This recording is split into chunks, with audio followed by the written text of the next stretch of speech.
So welcome back to another edition of the Heart to Heart podcast. My guest today is Phil Millar. So Phil's been on the show before. He's a local lawyer in London, Ontario. Also goes by Rogue Lawyer. So Phil, welcome back to the show. Happy to be here, buddy. Happy to be here talking to you today. So we chatted a little bit. I think it was last Friday. We just connected about the Western University mandates. So I figured that's probably where we should start today. So what did you think of that recent announcement indicating that all Western students are going to be required to be boosted before they start the upcoming fall semester? Part of me was tremendously disappointed as I'm a Western alum, and I thought universities are supposed to be thought leaders. But when I get into these types of issues, when I discuss them, what I try to do is get the politics out of it and the ideology of it. And I want to look at where the money is. That's usually where you find out what's really happening in the world. The talking points rarely reflect the motivation. The motivation is money. And so I thought, why would Western be mandating for some of the healthiest people in the population to get a third booster shot when most of them have already had COVID? Why would they mandate it? So it was so it had to be done. And I hated the way they did it because it looked like my friend came to me and said, hey, we were told that there was a tuition deadline to pay our full tuition by this date. And then a few days later, they announced the mandate so that the students don't have the economic freedom to choose a school that's less ridiculous. So it's interesting. They secure the money, then they institute the mandate where people have they're already committed. And currently we're looking into seeing where the grant money is coming from into Western. Because I want to know how much pharma money is going into Western, because it seems to me like that would motivate such a ridiculous mandate, I think, at the time. I don't know what your thoughts are or if you've had any discussions about where the money flow is going, but that seems like something worth exploring. Yeah, I definitely think it's something that's just worth exploring. Like I don't have too many, insights, unfortunately, on where that money is, coming from. But, certainly we know that Canada has now built a couple different facilities. I think one is in Montreal with a Moderna facility where they've, bought so many doses. So if those doses aren't used, then, I guess they're just going to go to waste.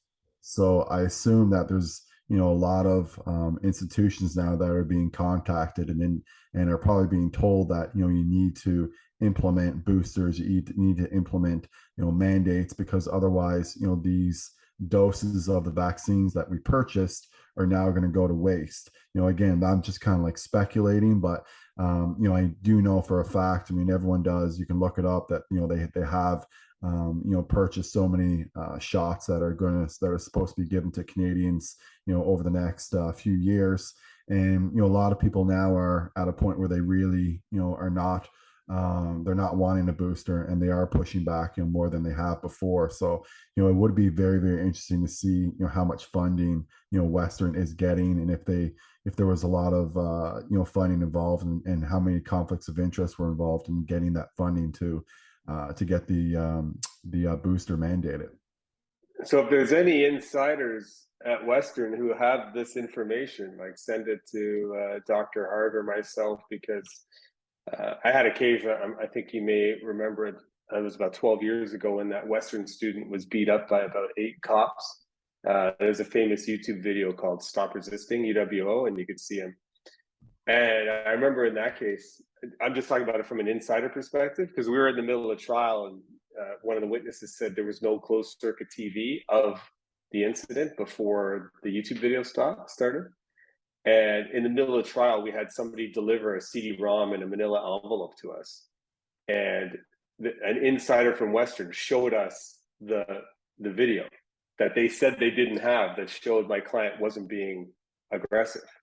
And it's settled. So there are some people that are within the university who I think are sensitive to what's going outside of what the leadership is doing. So something to look at. Yeah, and I think too, it's a good point too. You mentioned briefly at the beginning when you said that, these are generally speaking like a healthy population that we're talking about. Like we're talking about university students. So, most of these people are, 18, 19, generally speaking, below the age of 25, I would say is, most of the student population of Western. So, very, very low risk for getting severe disease from COVID. Also, too, I saw that Dr. Zane Chagla, I think that's the Yeah. correct of his name, had written an article recently in the National Post, and he indicated that roughly 60% of more of Western students had actually already gotten COVID, and due to that, they would have obviously natural immunity or acquired immunity, and because of that, they wouldn't really need the booster. They would have so much protection that like adding a booster is really not going to provide them very much benefit. And I think that that's something that wasn't taken into consideration when they made this decision. And I think that that's definitely something that should have been taken into consideration. What's disappointing as well is, why is the National Post write that out? Like, where's the London Free Press? And like, I just see them writing like article after article of intellectual pablum. And like, why isn't the London Free Press writing about this controversial policy at Western? Why aren't they digging into it? Why am I asking who's donating? Like, I lament for the loss of good investigative journalism. I feel like they're all just trying to find the next politically correct clickbait story, but there's nothing interesting going in there. Yeah, it is disappointing that the London Free Press hasn't covered this, because obviously that's the biggest newspaper in London, and Western University is in London, and I haven't seen much about it whatsoever. And when we look at outlets like CBC, they seem to basically just reiterate what Western has actually done, or support it in some way. So we What do would be interesting more is, journalists out there. what would be interesting? The Western Gazette is their university newspaper, and I haven't looked at it since I was in law school there. But it'd be interesting to see if the student newspaper can write articles that have different opinions on different topics. Or I know there were some protests at Western there, and I was thinking about maybe trying to help out some of those people, but there's just a lot on the go these days. Have you had any students contact you directly, or a group of students contact you regarding trying to represent them with regards to not wanting to get the booster but still attending class? I had quite a few at the beginning of the mandate, and my advice to them at that point was, I don't think you're going to be successful. And I had some people who were about to like lose their actuarial sciences degree, which is worth like millions of dollars. And I'm like, look, I understand your position, but if hundreds of millions of people have taken the vaccine, it might be a better decision just to take it and not lose your education, because you're fighting this behemoth. I haven't had anybody recently. I think, if I look back on those consults over a year and a half ago, I might have said different things, but I didn't think a lawsuit was something we're doing. Today, I haven't. I represent some professors who are being kicked out because they don't have the vaccine, which is interesting because there are professors who didn't get the vaccine, but they're irreplaceable and they're still working there. And it just shows you, how the policies, I get the feeling that Western is trying to get rid of some tenured professors, and the administration has just gone wild. I don't think they represent the population. I think their fees have gone up higher than any inflationary marker anywhere else in society, because they're getting so much student loans, and all of that extra money has gone to their administrative departments, not to good professors. And I think it's our university system is on a serious decline. Yeah, I had Dr. Julie Panesi on the podcast. It was probably maybe close to a year ago now, but she was one of the first ones that was very vocal about her position. And ironically too, it's not like she was like a math professor or an English teacher. Like, she was actually a ethics professor, so I mean, you'd figured like she would know, this is basically her subject of expertise, being an ethics professor. She would know, ethically, which things should be done ethically, which things shouldn't. And obviously she was clearly against it, and you would think that they would reach out to someone like that who would know quite a bit about that actual subject and maybe get her opinion on it. But instead, they actually just, basically made her an outcast and kicked her out of the university and made her out to be like she's someone crazy just because she didn't want to get vaccinated. Um, so, I can only, and I know that, Julie's probably not the only one. There's probably a lot of other professors that are in, very similar positions, but they're just not as vocal and well known as Julie. And it's to have this booster mandate at a time where the health uh, department just said you don't have to isolate if you have COVID anymore. Doesn't it seem odd that you're being forced to get a vaccine for something that you don't even have to freaking isolate for? Like, is why are these kind of uh, I'll say liberals so trusting of pharma all of a sudden? Like, I just don't get why this gets a pass from them. They trust pharma now; they don't trust them in other cases. But now, I think the need for them to virtue signal is so powerful that they're losing touch with their original principles. Yeah, and coming back to the timing, it's pretty interesting too because it was basically just about 2 weeks ago or so, maybe two and a half or so. I can't remember exactly when the CDC came out and indicated that specifically, if you're a student and you're exposed to the virus, you should still be allowed to attend class. And they also indicated that unvaccinated and vaccinated people should have the same rights. This is the CDC guidelines. And thinking back now, I think this was August 11th that came out, so Mm. about 3 weeks exactly. And so it's kind of crazy to think that these mandates were implemented after the CDC had came out and said that vaccinated and unvaccinated people should be treated the same, and also that specifically, they indicated students who are exposed to the virus should still be allowed to attend class. And so that's what pisses me off, because if it was about the science, they wouldn't have it. So it looks like to me it's about money, but there's no investigative journalism looking into it. So that this big organization could just screw kids over who some kids don't want to get the vaccine. Some kids have mild allergies. Like, there's all of these things going on. They don't need it. And nobody is pushing back while they just impose these mandates that destroy the liberties of people. It befuddles me.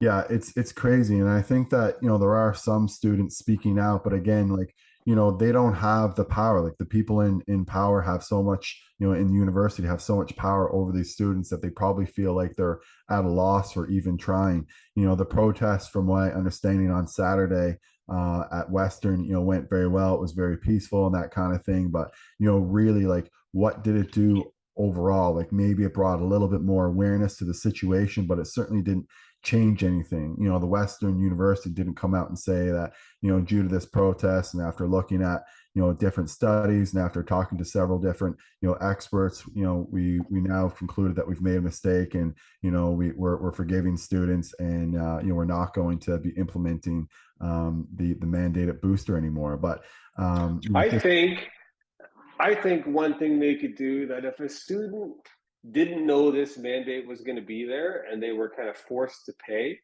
I think they could. I would represent some students if they went somewhere else in trying to recollect their tuition, because I think it was actually borderline corrupt to have the tuition payment have to be in and then announce that after. I think that was a deliberate act to try and maximize revenue.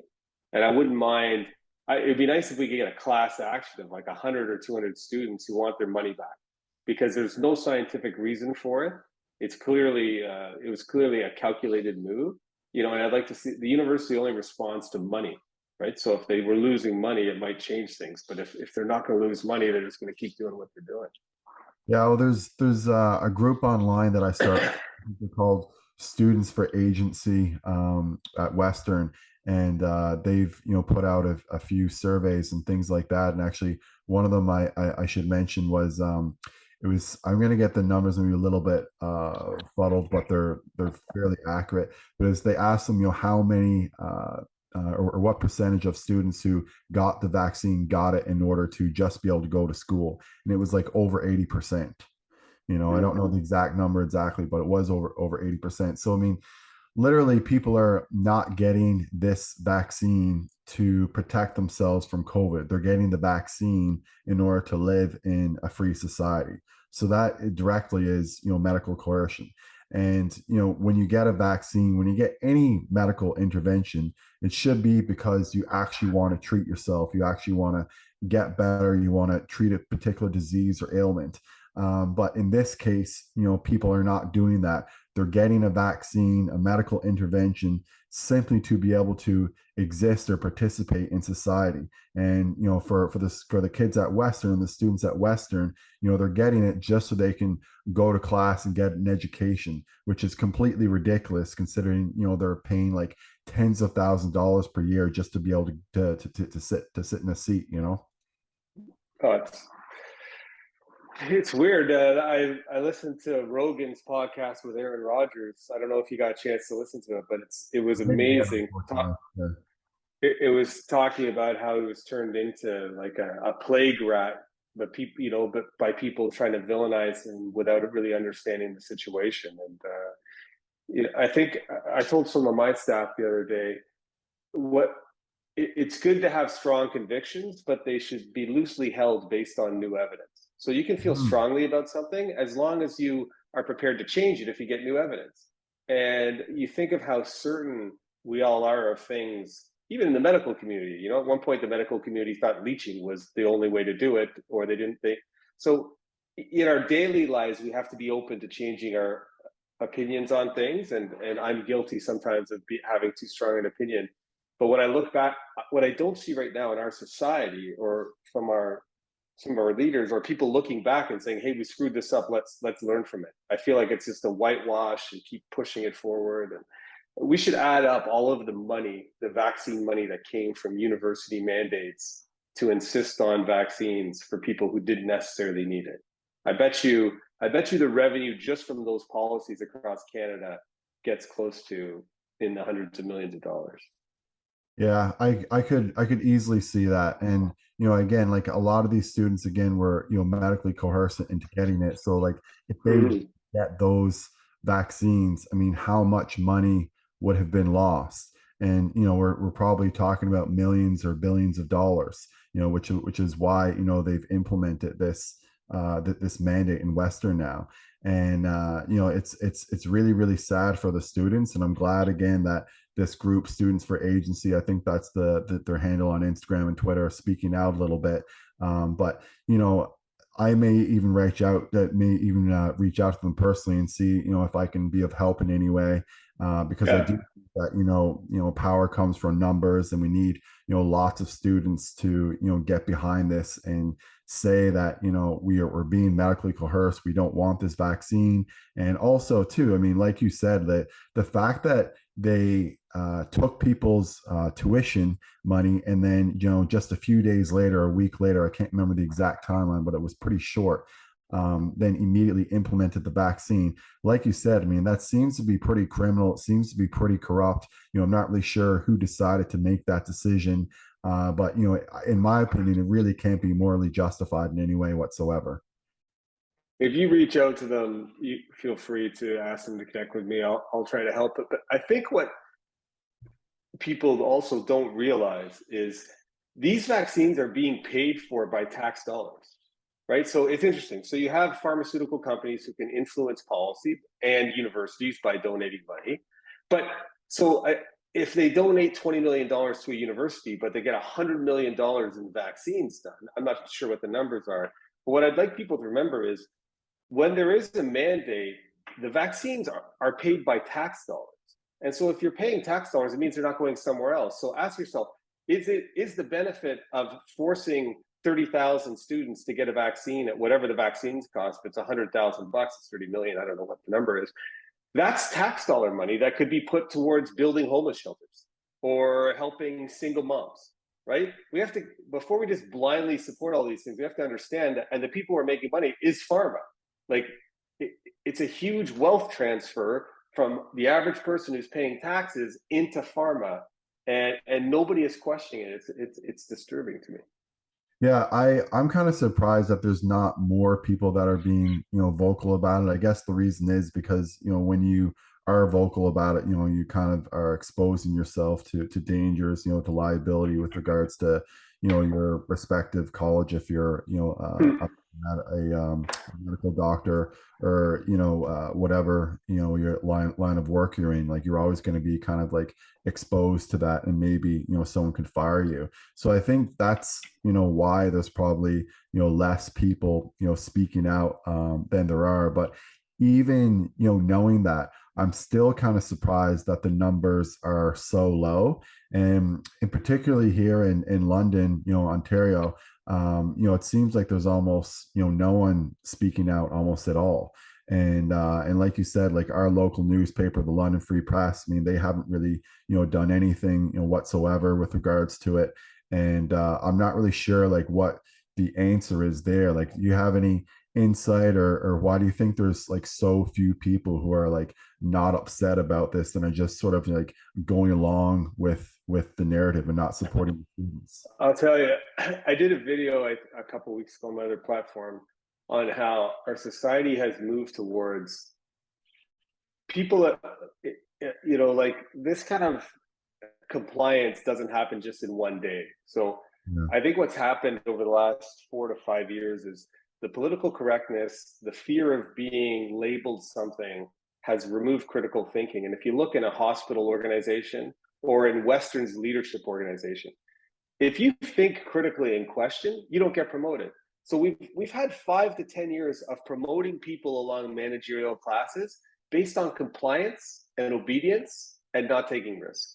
And so I think what's happened to all of our institutions is people who have moved up the chain into decision making were the ones who don't question, who just toe the party line, who are scared, and the other people have gone into business. So now we have these institutions, newspapers, corporations, universities, where the leadership doesn't have the courage, principles, or ability to think critically. And I think it's undermining our society's success, because when you promote, yes men and women, you don't build a powerful society. You can't have a powerful organization, culture, country. So I think it's a bad time. It's a bad trend for us to be on. I hope we're moving in a different direction and people will start speaking up. But somebody has to stand up and be Spartacus. And if you get a spear in your stomach, well, that's the price of being in a society. Somebody has to be courageous. But tell me the thing. Western is a huge block of voters for any election, the federal election. If I was a political person in London, this is a case where you could get probably 80% of the students to vote for you if you just came out and talked about the vaccine nonsense and the university's policy. Like and they often don't vote because they're from another town and they don't care enough about anything.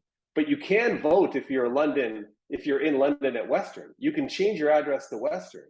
And I think that's that committee you're talking about, the students thing. They should advocate to have people change their addresses, vote here, and then vote for a politician who stands up for their rights, because that's the only way to affect change.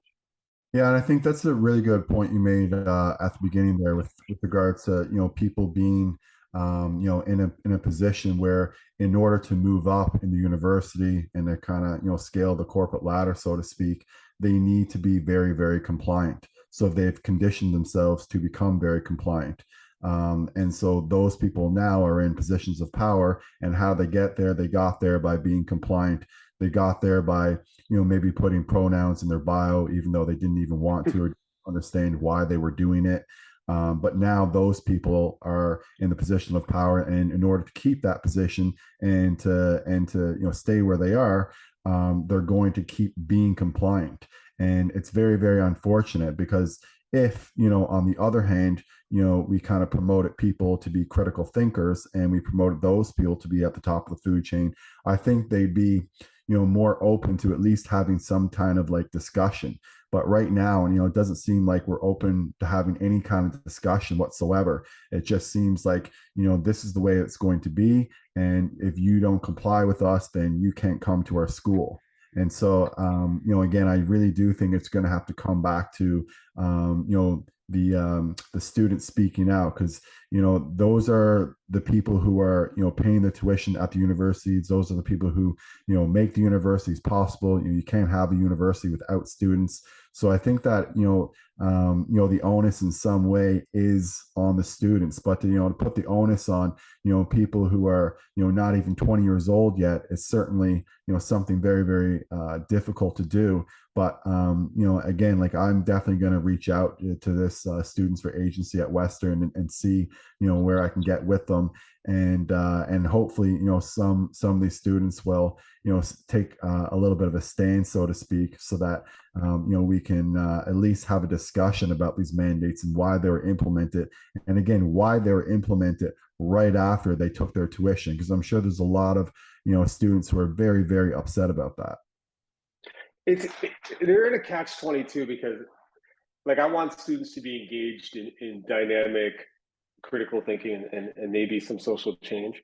There shouldn't be a mandate. Like, but do students lose their degree because they won't get a vaccine that by and large is fairly safe, but there are some risks, just like there's risks of taking aspirin or antibiotics, right? So some people have gotten very emotional about the issue, and they're kind of willing to, and it's a shame, because we just need rational leaders just saying, hey, we don't need to do this. Like, why the hell am I still wearing a mask when I'm going on a Via Rail train tomorrow?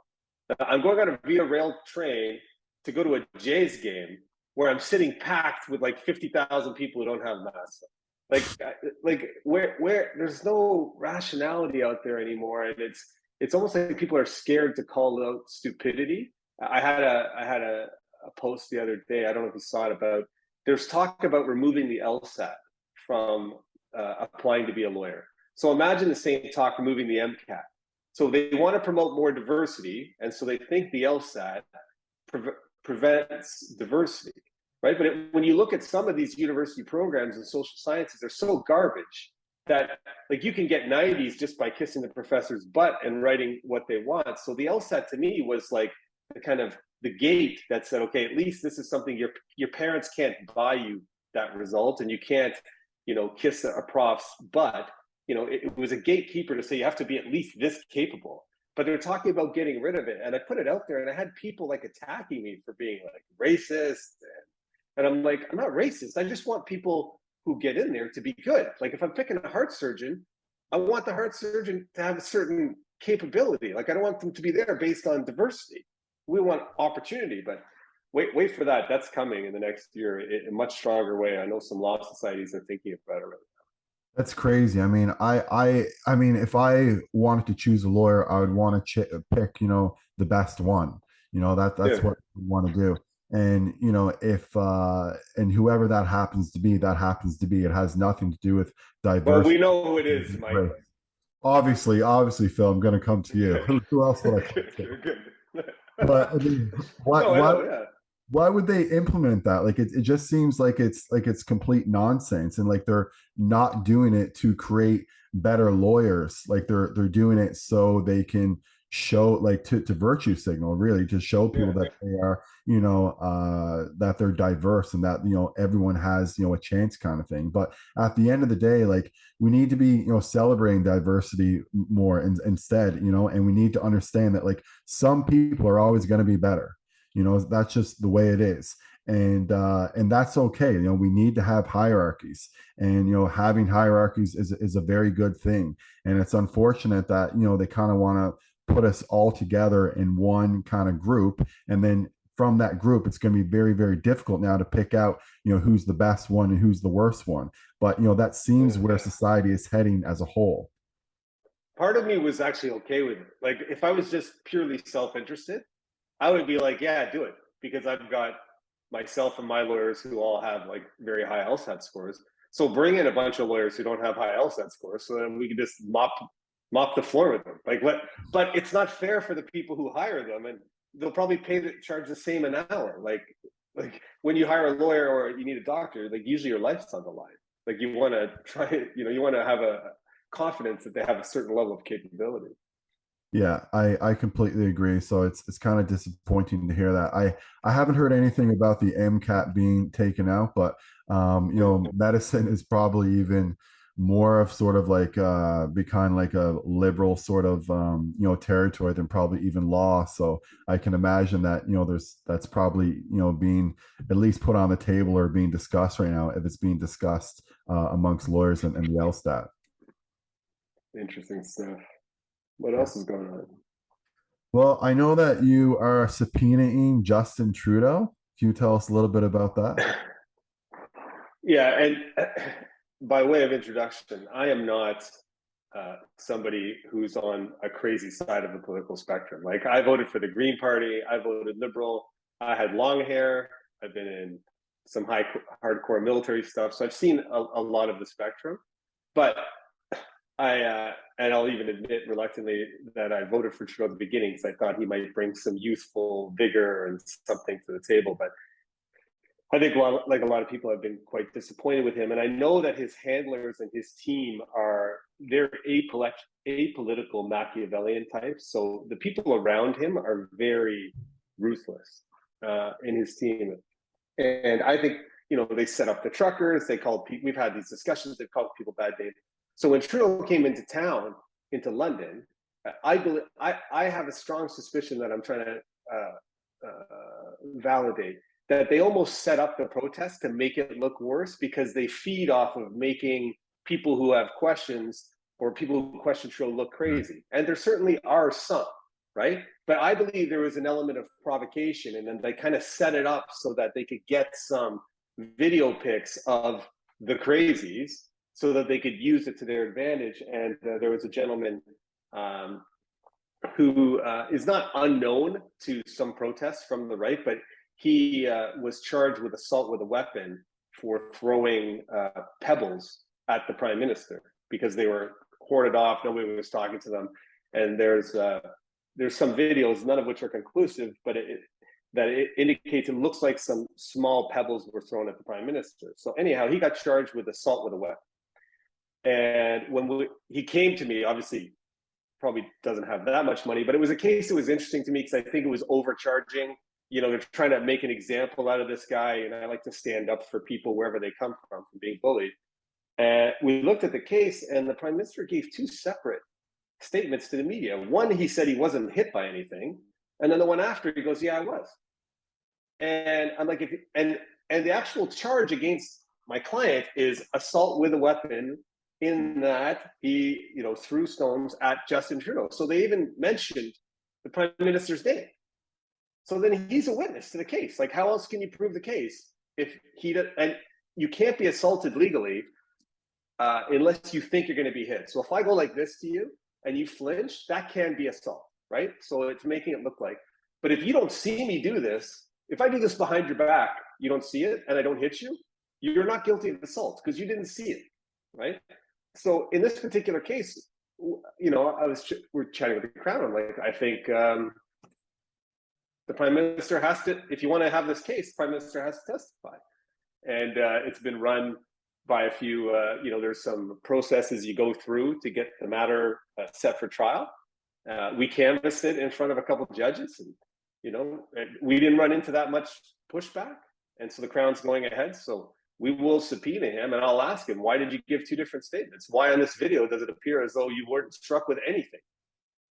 And so my philosophy is, if you want to punish my guy, is that trial going to be televised? Sadly, in Canada, we can't televise trials. I don't know why. I would love for the public to be able to see what goes on in courtrooms so they could be more informed about what a quality lawyer looks like as opposed to a bad one.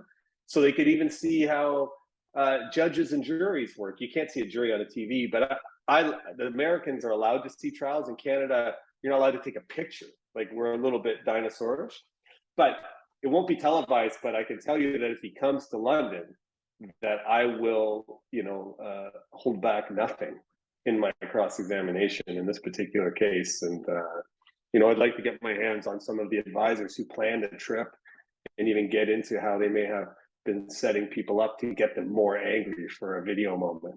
Yeah, I think that's a tactic that the Liberal government has had for a while now. Is anyone who opposes them, they're trying to make them out like they're absolutely crazy. And it all started, Justin Trudeau calling the people at the Freedom Convoy the minority, when in reality, 99.9% of people there were protesting very, very peacefully. They didn't cause any trouble whatsoever. They seemed like they were actually, helping out one another like a good like community group of people should be, and really supporting one another. But you don't hear that from most of the mainstream media, particularly CBC, which is heavily funded by the government, and they're trying to just pick on, maybe like you said, there are going to be some people who are crazy in every single group, and that's what they're going to try to popularize, and that's what they're going to tell all the rest of the Canadians, that the whole group was just this very small group of this 1% of less of people who were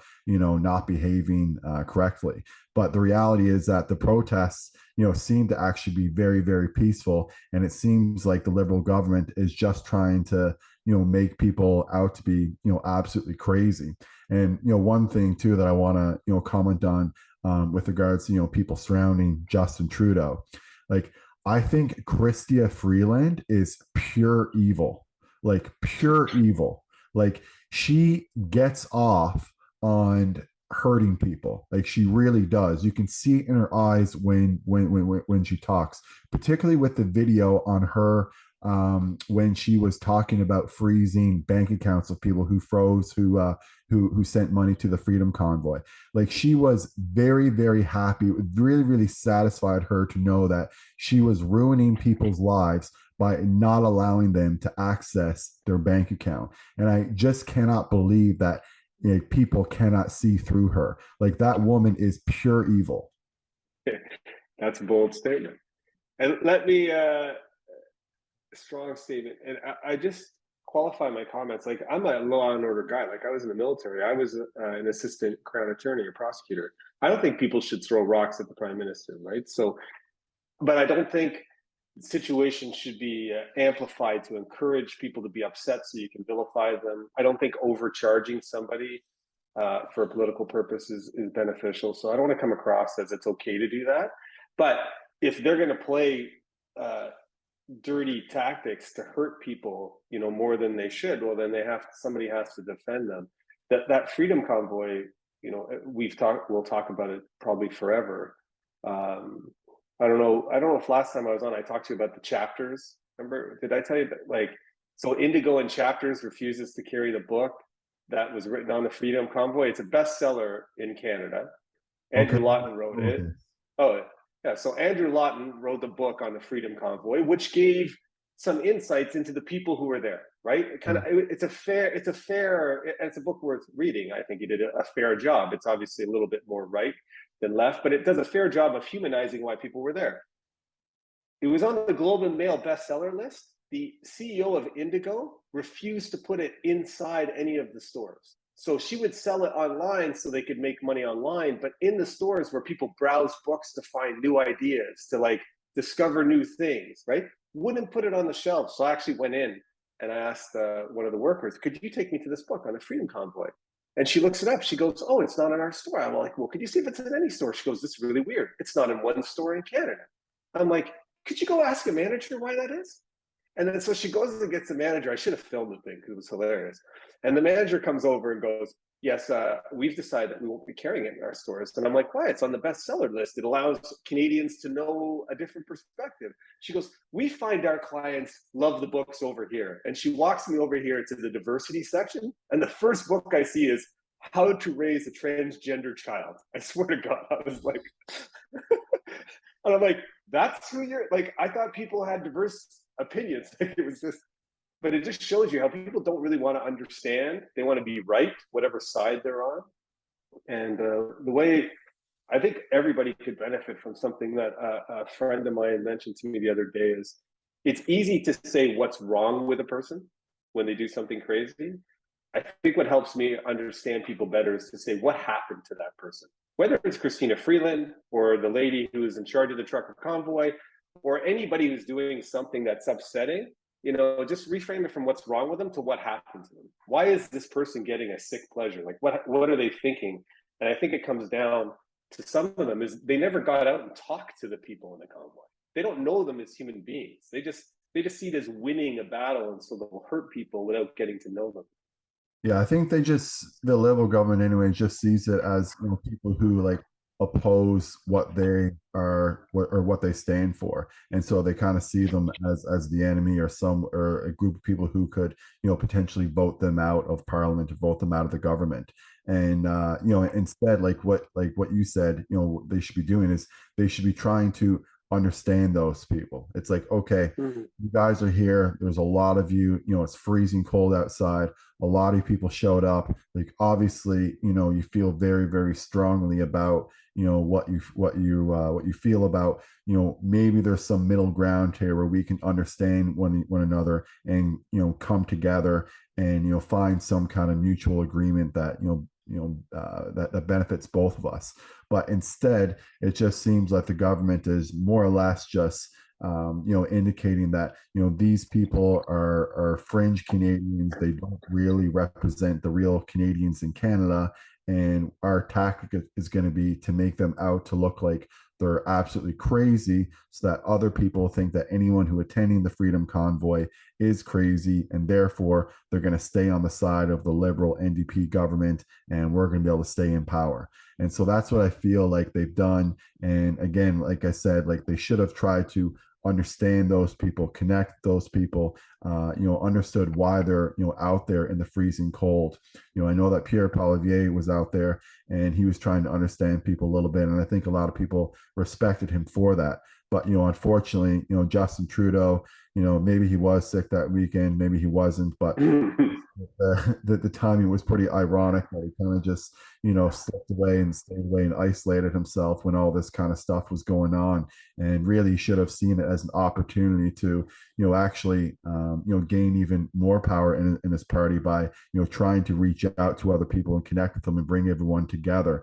Instead, he's trying to divide and conquer. And, in many ways, he's actually done a pretty good job of that, unfortunately, because it seems like we are now very, very divided in Canada.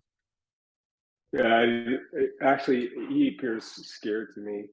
You know what I mean? Like, and so when people are scared, they get defensive, they kind of retreat. A strong leader will walk amongst the people who disagree with them, right? Like you walk, even when I was a young infantry officer, like the soldiers didn't like some of the things that you had to do, but you had to be able to walk around them, look them in the eye, and them know that you would share some of the risk with them. And there's an absence to that. So I hope people take a moment, even in our personal lives, even if we don't like somebody does something to us as a friend, or somebody in a store, like somebody's rude to us, you can say, what's wrong with you? But, it might be what happened to them. They might have had a relative die that morning. I think we need a little bit more kindness and understanding, uh, complemented by courage to stand up to the crowd and say what we think matters. Yeah, it doesn't seem like it's very compassionate or empathetic just to, call a group of people a fringe minority without, trying to understand them. I think it would have been better for Trudeau to actually, get on ground and maybe meet some of those people. And I think that would have made him more of a likable person and someone that would be more relatable. But, when you kind of stand out of the crowd and put yourself on a pedestal and call people the fringe minority, it just kind of creates division and doesn't make you to be a relatable person whatsoever. And what we need is a leader who's relatable. A leader who gets everyday people and who wants to make everybody's lives better. And again, I've mentioned Pierre a couple times, but he does indicate that he wants Canada to be the freest country in the world, which I think is a great message for people, and I think that that would be great for Canadians. And I just wish that there was a little bit more of that from the Trudeau Freeland government. Yeah, like I'd be happy to support that guy because I feel like he's got a new, fresh message. He sounds like, a good leader. I hope he doesn't get kind of surrounded by a bubble of people who only think one way, right? Like, and Yeah. I hope he gets people around him because, in order to be successful, you want to surround yourself with people who are smarter than you. I Mhm. learned that a long time ago. And bad leaders surround themselves with people who they can control or who kiss their butt, right? But the best leaders I ever met were amazing because they had smarter people working for them, and their ego was secondary to the mission. And but hopefully he can bring the country together if he wins. But we have a lot of healing to do. And sorry, I got to bounce right now because I got another commitment today. But I want to keep chatting with you because they're always amazing chats. And, Well, brother, if you gotta go, you gotta go. It's all yeah. good. Um, Let Pierre know when you talk to him, though, that I'm happy to come on his advisory team, and I know that I would be that I'd be useful to him because I know what the Liberal advisory team does, and they are ruthless, and they take advantage of people who are overconfident because they're surrounded by yes men, and that's what happened to O'Toole, and so we need to avoid that next election. yeah, I agree 100%. So, Phil, just before you go, just tell people a little bit about your law practice, where they can find you, and all that kind of stuff. Well, I'm in London in the West End. You can see my building with a name on it. We also have an office in Calgary and Toronto. And, I live to take on bullies and provide a little bit of justice because, I don't really care if people like me. I just like doing what matters after having an interesting career in the military. And we've built a culture at our law firm where the lawyers love working there, and we do business and real estate and divorce, but we all kind of subscribe to the culture that says put the client before the billings, put the client before our egos, and if we can make a difference in the world, we'll love our jobs, and hopefully we can keep moving in that direction. Awesome. Well, everyone listening, if you need a lawyer who is going to do the right thing, call Phil Millar. He'll get it done. All right, Thanks, everyone. bro. Thanks so much for listening. And as always, I'll be back again next week.